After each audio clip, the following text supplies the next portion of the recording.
What's up, party people and magic makers? Destiny here. And today I wanted to talk about the fear that all of this is causing. And even for those of you that are like, I'm not afraid. Yeah, you are. You're afraid of something. Even if it may not be the virus itself, you're afraid of something. And that's what's running you. And that's what is creating the reactions that we are seeing in the world today. So what I've been noticing is that there are people that are afraid of getting sick.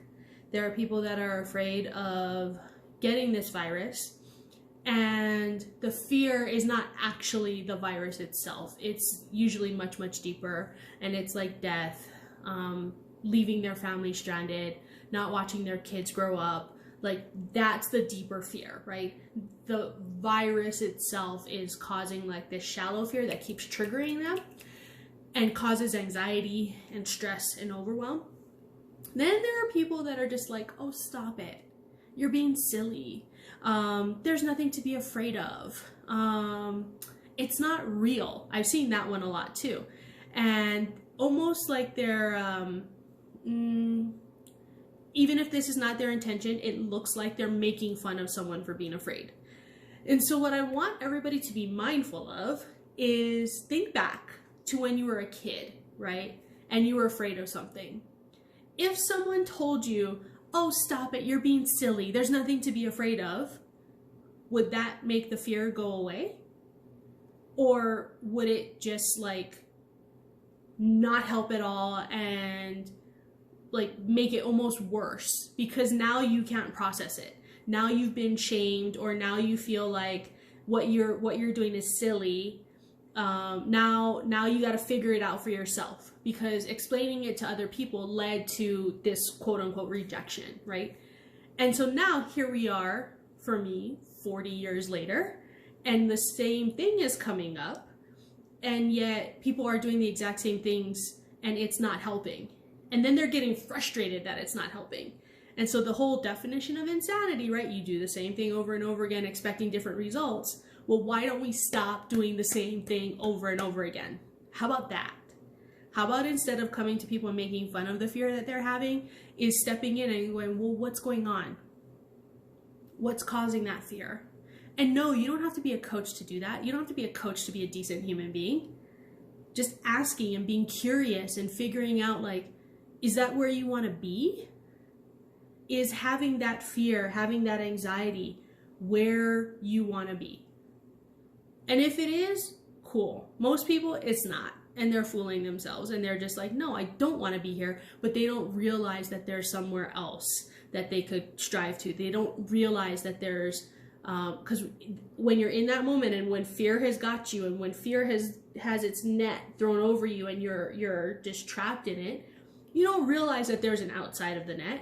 You don't realize that all you have to do is lift this thing up and throw it over, like get it off of you, and like there's other things outside. You don't realize it because you're so consumed by it, right? And then you have people like name calling and, oh my God, the me versus we mentality. Like, I'm not afraid, so I'm not gonna do what's best for everybody. Or even better, there are a bunch of people that are like, this is political somehow. The government is hiding from us. Yeah, you're probably right. And there's still a fucking virus. So like, can we do both? Can we still keep an eye on what the government is trying to like hide from us and stay home to protect people and ourselves? Why is it an either or? Why is it a me versus we thing, right? Because that's what's happening. And both sides caused by fear. Yep, even those people that are all like, oh, the government's doing something, so I'm going to go out and about. Nope, they're still afraid that the government is doing something. Everybody's being led by fear right now. So clear the fear. Figure out where it came from. Stop letting it run you and you run it. And so how do you do that? You gotta be mindful, right? We've been talking about this for the whole month. Being mindful about it, right? Being like, okay, what is going on for me, right? And most of the fear that we have as adults were caused when we were kids. And so all of this, like pretending it's not happening, the name calling, the gaslighting, all of this stuff that's happening is because of things that happened when we were a kid. So go back and figure out what that thing was. What is it? And when you figure out what it is, like freaking name it, like call it out, tell it like this is what it is. Because as long as it's an unknown fear, it's got a hold of us. It's holding on pretty tight because we don't know what it is. We don't know how to fix it. So then it just keeps coming back and creating more anxiety and more anxiety. Like fear is smart, right? It's not dumb. It's been around for a really long time, longer than us. So it knows what it needs to do to keep coming back for us. And we keep fighting it little chunks at a time. But if we just take it down to the root, what was the thing that caused this fear back when we were kids? What was said to us? What did we hear? What did we see?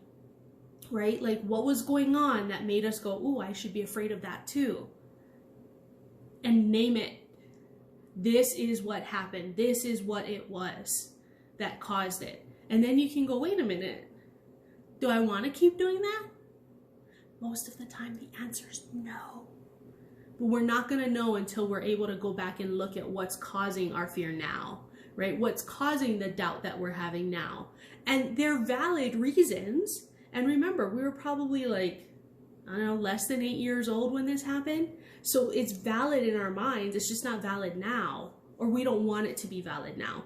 We want to prove that, nah, there's another way to go about this. Right? So when you look back at it and you're like, this is what's causing it. And then now you're like, wait, was that true? Was that really, like, is that true now? And you can say no. It is so helpful. It is so beyond helpful. Because then you can start looking at things not from an emotional place, but a legit logical place where you're like, hang on, and making those decisions from that space is so much lighter. It's just so much lighter. Like it's not because of a fear. It's because you're like, no, I thought this through and this is what I want to do. And that's what I am like, it's coming. We're just not there yet, right? It's coming. But we gotta start with being mindful about what we're doing. Are we reacting from that child place, from that childhood fear? Or are we like reacting from an adult place, an adult space, where we like actually thought through things and we were able to like see what works and what doesn't? So pay attention. What are you doing? Are you helping? Are you hindering? What's going on, right? Like the whole Mr. Rogers meme, right? You look for the helpers. Are you being a helper or are you just being a dick, right? And like if you're being a dick, stop, right? Like there needs to be a meme like, don't be a dick, right? Don't be a douche, whatever you want to call it. Like looking at your own fear and being able to step back and then help others look at theirs in a kind, compassionate way, because we're all afraid. We're just at different levels in our trauma cycle, right? Like, are we going to help everybody else out, or are we going to be like name calling and gaslighting and pretending that we're holier than thou and that we're right? That's the question, right? What are you going to do? And I feel like, man, if we do this and we can be mindful about what's going on and we can go, hey, this is what I'm seeing and this is why I'm doing what I'm doing. And then you can see it and decide, is that really what you want to do? Then you can help other people do the same. And that's what we need right now. We need people reaching out and like, are you okay? Are you really okay? Can't do that from a place of like childhood fear. Just doesn't work. Just doesn't work. So I would be really curious to hear, like, where have you been coming from in this? What's been going on for you, right? And take it back. Take it back to when you were a kid. And, like, what was going on? What happened? Name it. And then, like, does that help you release what's going on right now? Let me know. I'm really curious. But until next week, peace.